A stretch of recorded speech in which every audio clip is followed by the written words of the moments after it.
So now we're moving on to discuss an operand mode. So operand mode is one of those topics that you have to consider when you design a new ISA, the other ones being instruction format and instruction mix. So we're going to look at 3 different operand models and we're going to look at how this simple example C equals I plus B, how that is compiled and executed on these models.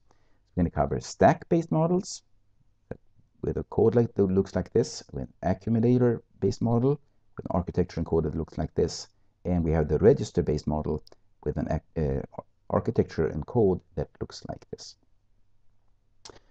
First, we're going to look at a stack-based machine.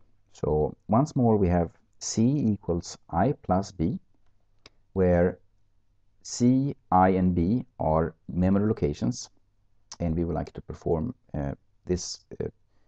And of course, the program we're going to execute is also stored here somewhere in memory.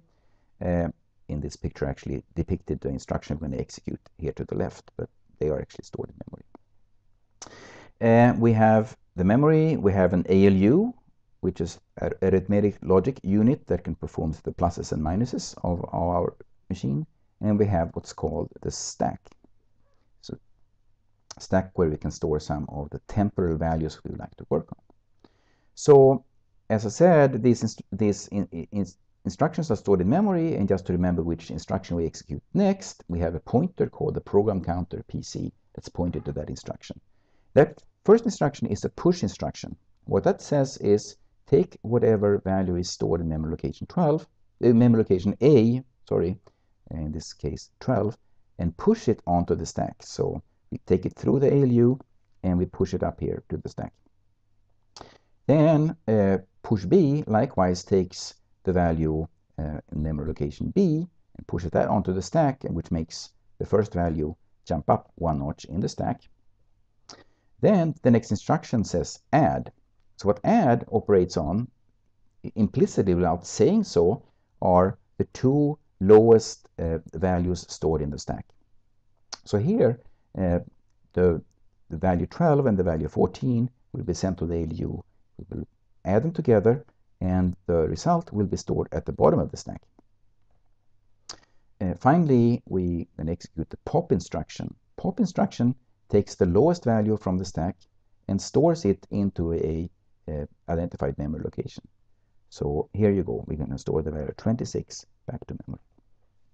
So that's a stack-based machine, its instructions, and how it works. So as you saw, stack-based machine has what's called implicit operands. It doesn't explicitly name any registers we would like to operate on. Instead, we implicitly work on, with add, we worked on the 2 lowest values on the stack, and the pop, we actually worked on the lowest value on the stack, which is implicitly assumed by those instructions. It can be, a stack-based program can be represented in a very compact way, so a small code format, because these kind of stack-based instructions can often be represented by a single instruction. So the add, you don't have to say exactly what values you're going to add. And then the pop and the push, you don't have to name exactly which register you're going to store those values in. It's fairly simple to implement, but it's not in any way optimal for speed, and it's not a huge favorite by today's compilers. Accumulator-based machines are sort of like a stack-based machine with a sorry about that. It's sort of like a stack-based machine with a stack depth of only 1, so you can only store 1 value here. So here, when you say push A, you're going to store A onto the accumulator. Then you say add B, that means you're going to take the value B from memory and the value you just stored in the accumulator, and you add them together. Result goes back to the accumulator. Then when you say pop C, you're going to take this result and store it back to memory. I don't have any animation of this, but it's sort of similar to the stack-based machine. So the register-based the machine or operand operand model is probably the most popular these days. So here when we compile A plus B equals C, it's going to result in these 4 instructions, 2 load instructions, and then we have an add instruction and then a store instruction.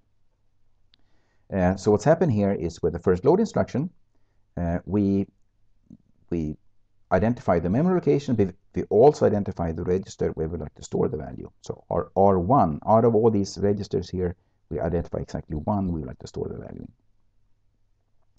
in. The next instruction, likewise, we explicitly load something from a location in memory to another explicit location or explicit register, in this example, register 7. Then we say, once more, using explicit registers, we add the values of R1 and R7 and put the result in R2. So that's going to happen here. And then, explicit at the end, we say store whatever value is in R2 and store it out to a specific memory location. So, in some sense, there shouldn't be any big news here. The flow of things looks very much like in the stack-based machine, but here we explicitly name the temporary places where we like to store the data. So register-based has, as we said, explicit operands, so we have to name the registers. That forces it to have a much more wasteful instruction format. So storing a program will require more bytes. So typically each instruction corresponds to 4 bytes compared with the stack-based, where one instruction typically is 1 byte. However, it suits optimizing compilers very well. Compilers are good at dealing with this named register locations and can do very much optimization, register-centric optimization.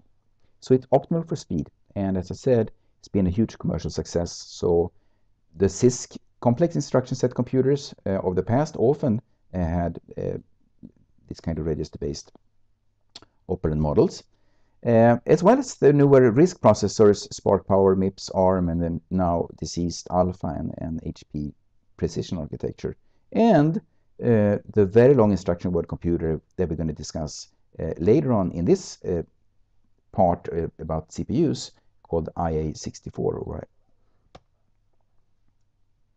So what are the properties of the different operand modes? Well, I want you to tell me. What is the strength of a register-based ISA?